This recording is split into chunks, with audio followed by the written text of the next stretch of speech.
ውድ ተመልካቾች ሰላም ጤና ይስጥልን። ከኢሳት ነጻ የህዝብ ሚዲያ ባሳለፍነው ሳምንት ወደ እናንተ ካደረስናቸው ዜናዎች መካከል አበይት የምንላቸው መራርጠን በድጋሚ ወደ እናንተ የምናደርስበት ኢሳት ሳምንታዊ እነሆ ጀመረ።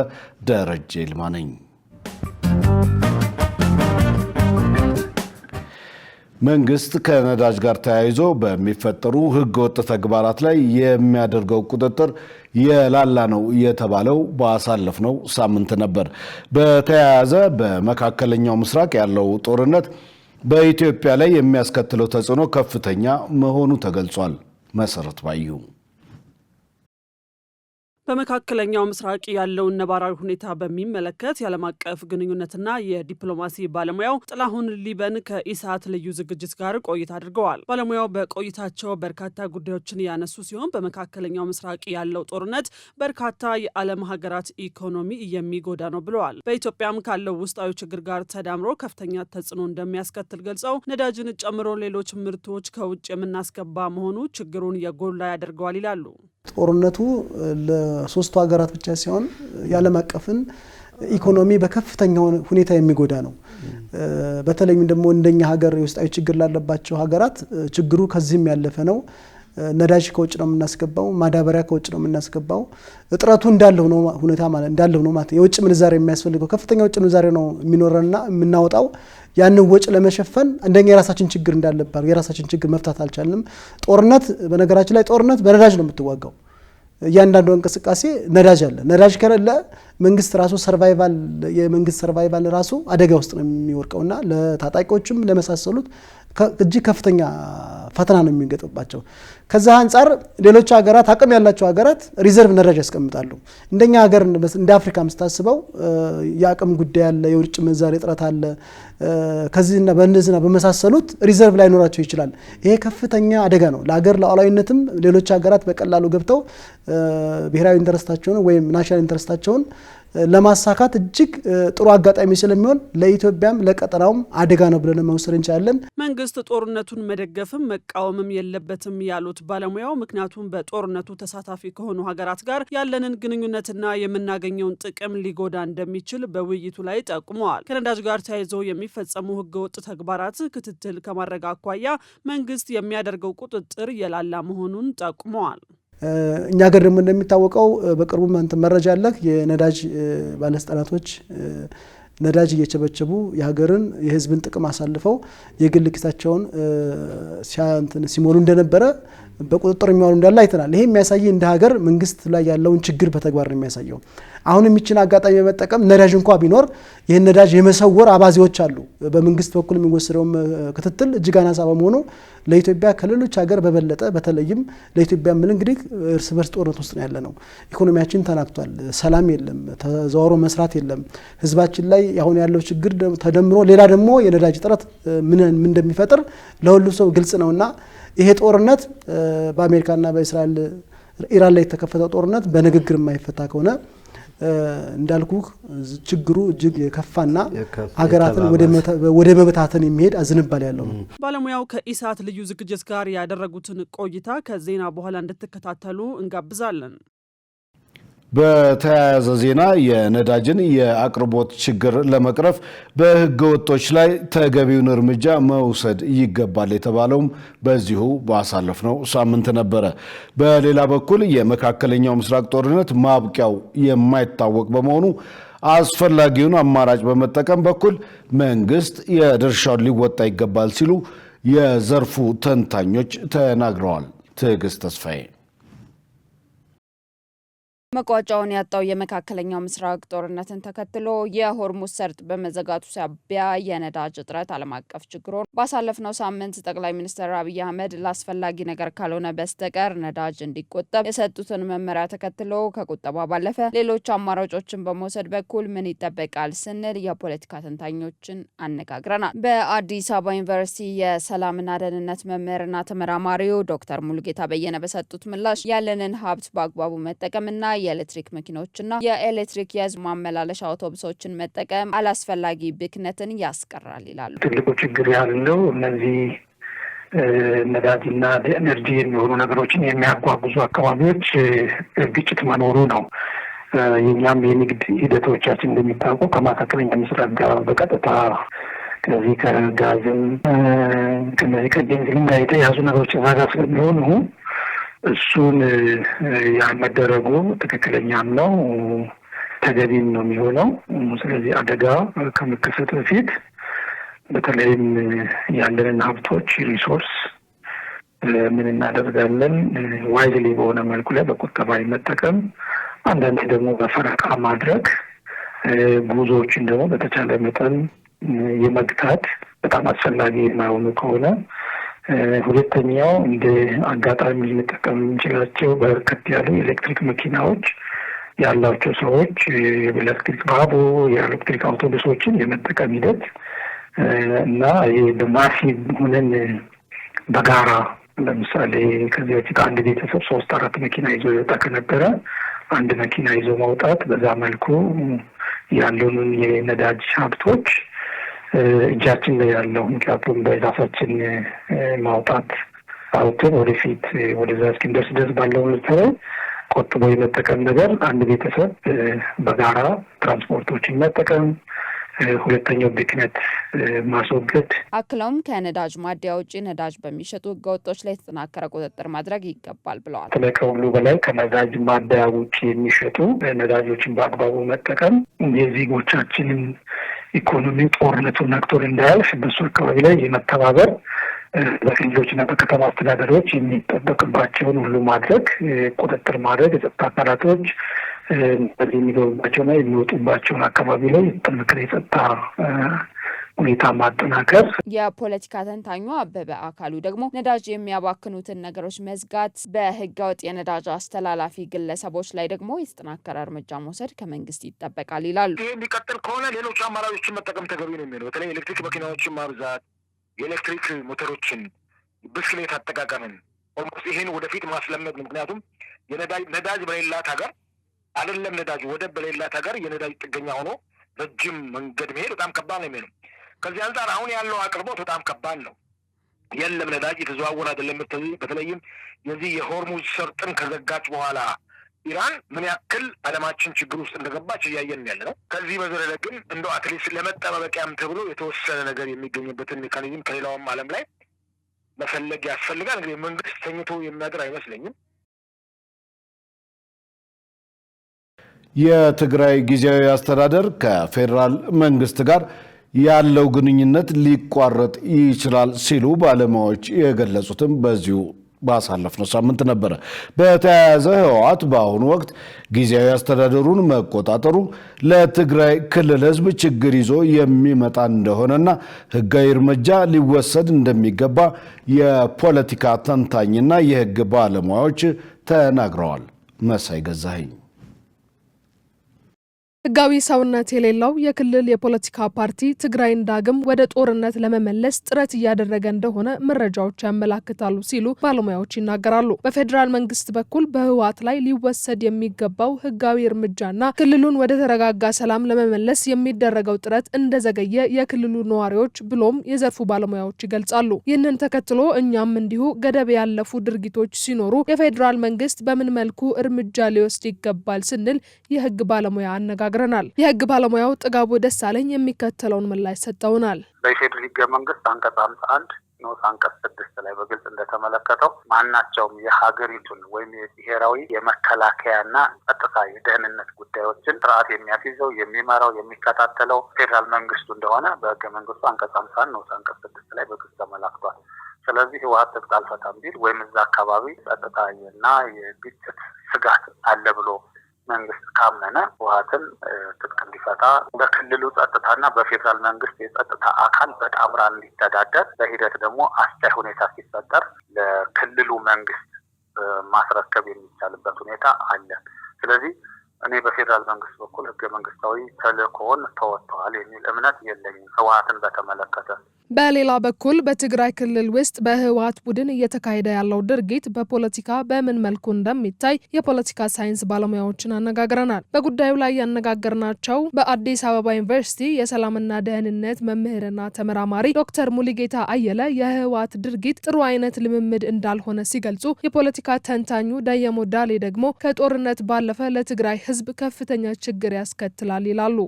በህወሓት በኩል ወይም በትግራይ ክልል መንግስት ባሉ መሪዎች ውስጥ ራሳቸውን ችለው የውጭነት ሲያደርጉ ይታያል። የፌዴራሉ መንግስት ስልጣን ይጋፋል። የትግራይ ክልል ጊዜያዊ መንግስቱ እዛ የተቀመጡ መሪዎችን ስደተኛን ለመመለስ ለምሳሌ የተፈናቀሉ ወገኖች አሉ። እሱን የመመለስ የፌዴራል መንግስትን የሀገርን ኢንቴግሪቲ፣ የውጭ ግንኙነትን፣ የኢትዮጵያን ብሔራዊ ጥቅሞች የሚጎዱ ነገሮችን አለማድረግ፣ ሰባተኛው ሀገራዊና ክልላዊ ምርጫ ላይ አስቻይ ሁኔታዎችን መፍጠር የሚጠበቅበት የተቀመጡ ከሪኳየርመንቶች አንዱ ናቸው። አንዱንም ስተከብር አላየንም። ይሄ ሁሉ የሚደረገው ምንድን ነው? ዞሮ ዞሮ ብሔራዊ ጥቅም ጉዳይ ይመጣል። በክልሎች እና በፌዴራል መንግስት ያለውን ግንኙነት ያናጋል። ልምድ ጥሩ ሊሆን አይችልም። የዓለም አቀፍ ማህበረሰብም የአፍሪካ ህብረት፣ ኢጋድ፣ ሌሎች ተቋማቶች በዚህ ጉዳይ ላይ ገብተው መስራት መቻል አለባቸው። የተሻለ ነገር ይሆናል የምለመታለ። ግን ፌዴራል መንግስት ህግ የማስጠበቅ የሞራልም የህግም ግዴታ አለ። ጊዜያዊ አስተዳደሩን ህወሓት ከተቆጣጠረ ያው በአመት እንደተቆጣጠረ ነው የሚቆጠር። ከፌዴራል መንግስቱ ጋር ያለው ግንኙነት ይቋረጣል። አክቹዋል ጦርነት ይኑር አይኑር አናውቅም። ነገር ግን መንግስታዊ ግንኙነት ከአሁን በኋላ አይኖርም ማለት ነው። ምን ማለት ነው የሚሆነው? ፕሪቶሪያ ስምምነት አፍርሰዋል። ማን ያፈረሰ የሚለው እንግዲህ በኋላ ሊወነጃጀሉ ነው። ያው እንደምታዩ ፕሪቶሪያ ስምምነት ከፈረሰ ኢምፕሊኬሽኑ ቀላል አይደለም። የግዴታ አክቹዋል ተኩስ ብቻ አይደለም የሚኖረው። በጀት አይኖርም። ባንክ ምን አሁን የመንግስት ንብረት የተባሉ ነገሮች ይቆማል እና አደጋ ነው። ህወሓት የፕሪቶሪያው ስምምነት ተጥሷል በማለት መሄተ ላለው ጦርነት እየተዘጋጀ መሆኑን በዛሬው ዕለት ያስታወቀ ሲሆን የፌዴራል መንግስት በጉዳዩ ላይ አፋጣኝ እርምጃ ሊወስድ እንደሚገባ ባለሙያዎች አሳስበዋል። በጠቅላይ ሚኒስትሩ የተጀመረው የገጠር ኢኒሼቲቭ በአዳማ ከተማ አቅጣጫውን ስቷል ሲሉ አርሶ አደሮች ቅሬታ ያቀረቡት በዚሁ ባሳለፍነው ሳምንት መጨረሻ ነበረ። አርሶ አደሮቹ በግዳጅ 2 ሚሊዮን ብርና ከዚያ በላይ የሚገመት ቤት እንዲሰሩ፣ ይህንን ማድረግ ካልቻሉ መሬታቸው እንደሚነጠቅና እንደሚታሰሩ እንደተነገራቸው ለኢሳት ገልጸዋል። ያሬድ ያደቴ ያዘጋጀውን ሸሪፍ ኢማም እንደሚከተለው ያቀርበዋል። በኦሮሚያ ክልል በአዳማ ከተማ ወንጂ ወረዳ ባቴ ገርማማ ቀበሌ ውስጥ የገጠር ኢኒሼቲቭ በሚል የተጀመረው የልማት ስራ አቅጣጫውን እየሳተ መሆኑን አርሶ አደሮች ለኢሳት ተናግረዋል። ጠቅላይ ሚኒስትር ዶክተር አብይ አህመድ በተጀመረ የገጠር ኢኒሼቲቭ አርሶ አደሮች በግዳጅ 2 ሚሊዮን ብርና ከዚያ በላይ የሚገመት የመኖሪያ ቤት እንዲሰሩ እየተገደዱ ነው።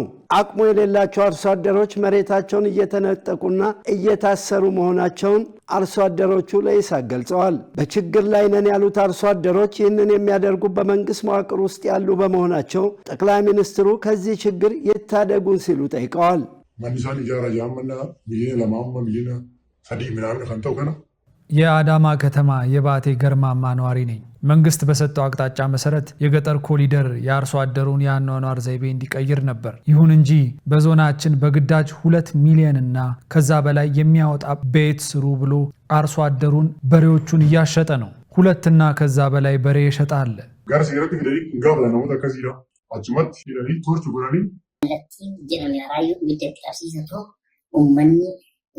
እንዲያውም የተሰጠው አቅጣጫ እሳት ለኩሱባቸውና ቤታቸውን አቃጥሉ፣ ያኔ አፍርሰው ይሰራሉ። ይህንን እያደረጉ ያሉ ግለሰቦች ለራሳቸው ጥቅም የአርሶ አደሩን ቤት ለመዝረፍ በመንግስት መዋቅር ውስጥ ቁጭ ብለው መንግስትን ለመናድ የሚሰሩ ናቸው። በቀን ከ20 እስከ 30 ሰው እየታሰሩ ቶርች ይደረጋሉ። አቅሙ የሌለውና ቤት መገንባት ያልቻለው መሬቱ እየተነጠቀ ነው። መስራት ለሚችል ሰው ብቻ ይሰጥ እያሉ ያሉት የከተማው አስተዳደር ከንቲባ አቶ ኃይሉ ጀልዴ ናቸው።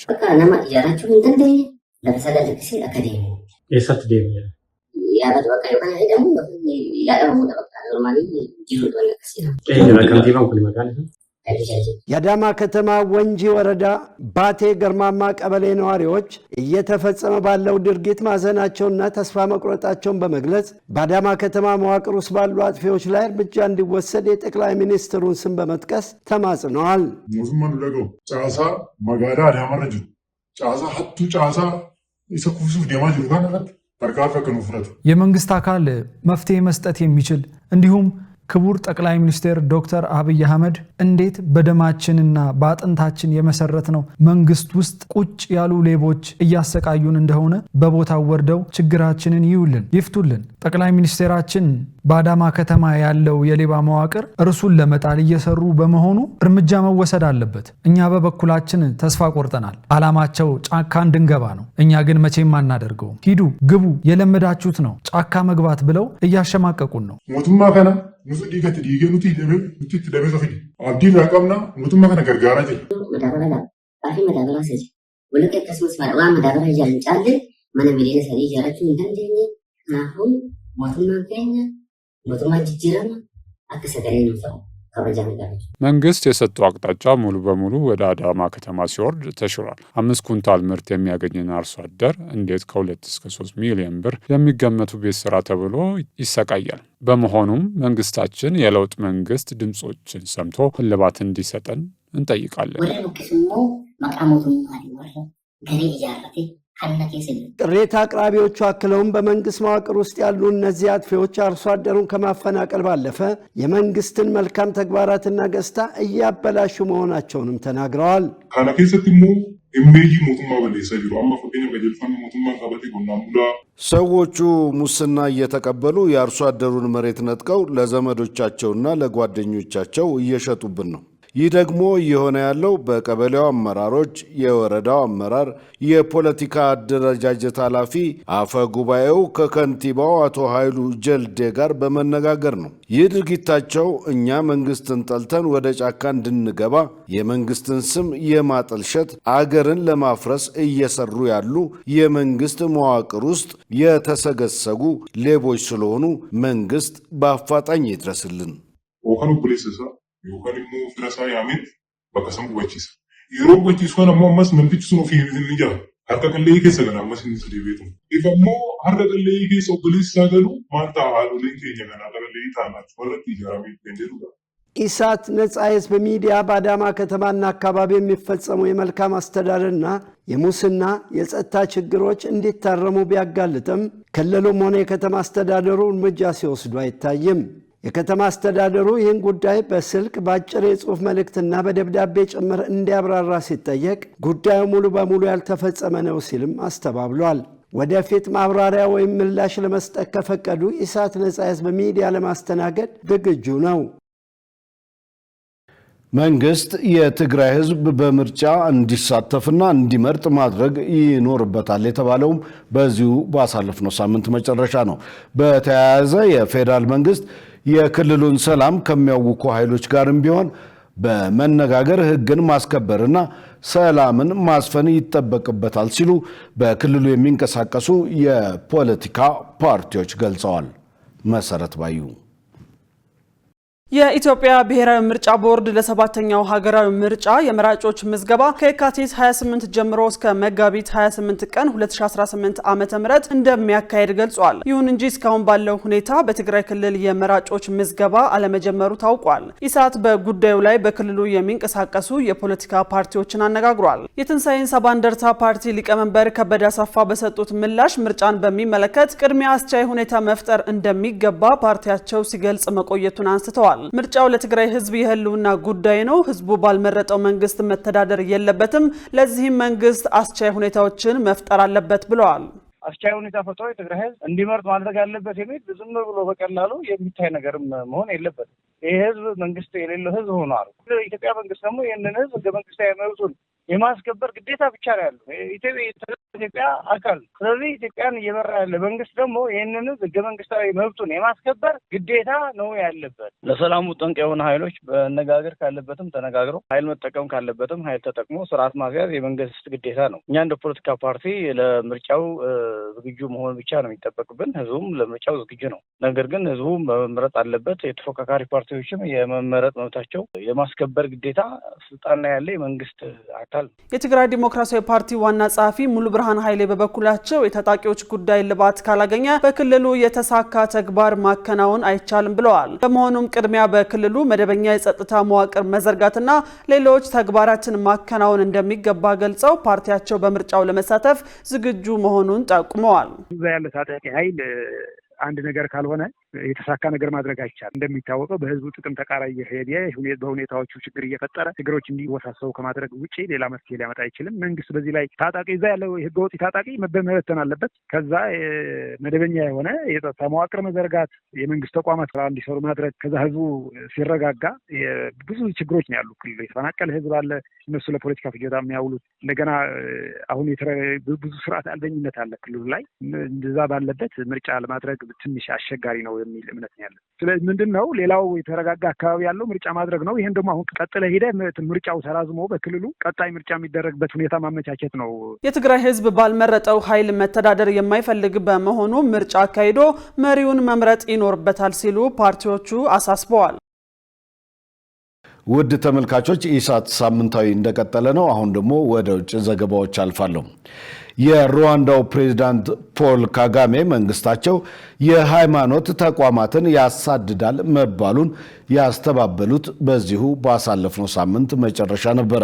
ከዚያ ይልቅ በሃይማኖታዊ ተቋማት ላይ የሚወሰደው እርምጃ ዓላማው ስርዓት ማስከበርና ዜጎችን ከብዝበዛ መከላከል እንጂ ሃይማኖትን ማሳደድ እንዳልሆነ አረጋግጠዋል።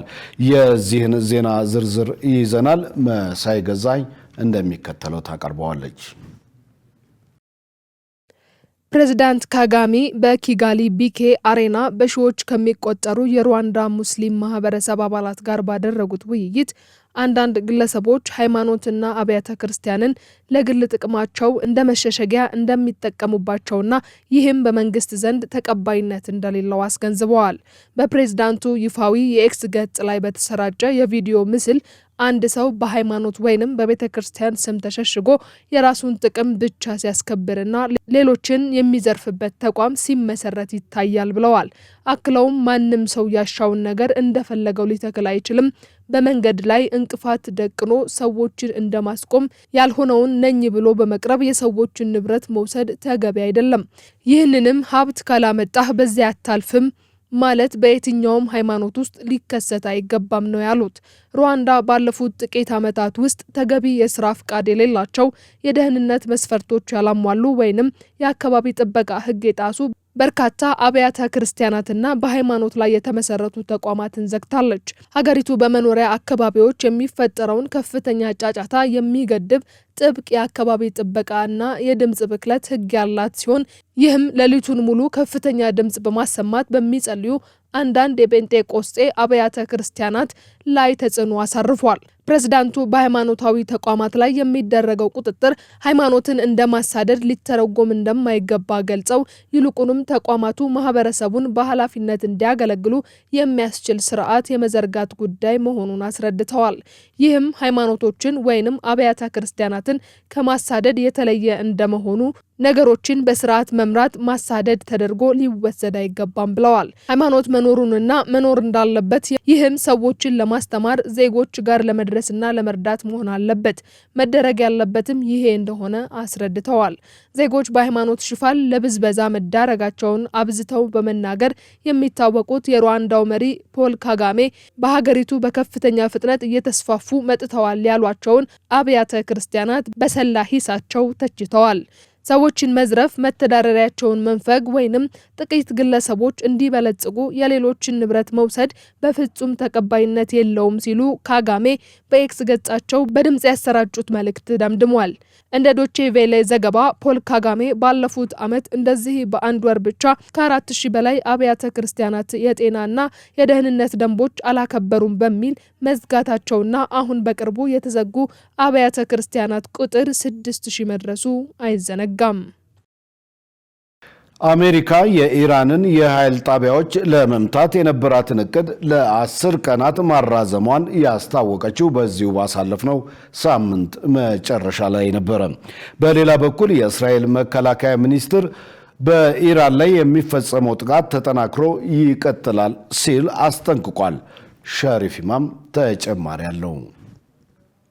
ፕሬዚደንት ዶናልድ ትራምፕ እንዳሉት አሜሪካ ኢራንን የኃይል ተቋማት ለመምታት የነበራትን እቅድ ለሌላ 10 ቀናት አራዝማለች። ይህ የሆነው ከኢራን ጋር ንግግር እየተካሄደ በመሆኑ ነው ብለዋል። ይሁን እንጂ ቀደም ሲል የተሰጠው የጊዜ ቀነ ገደብ ዛሬ ላይ ይጠናቀቃል። ትራምፕ እንዳሉት ጦርነቱን ለማቆም የኢራን መሪዎች ሊያሳምን የሚችል ሀሳብ ሊያቀርቡ ይገባል። ከዚህ በዘለለ ግን ትራምፕ ስምምነት ቢደረግ ግድ እንደሌላቸው ተናግረዋል። የኢራን መንግስት ሚዲያ እንዳለው ደግሞ ከዋሽንግተን ጋር ለመደራደር ያለውን ፈቃደኝነት በተመለከተ የኢራን መንግስት ጥርጣሬ አለው ብሏል።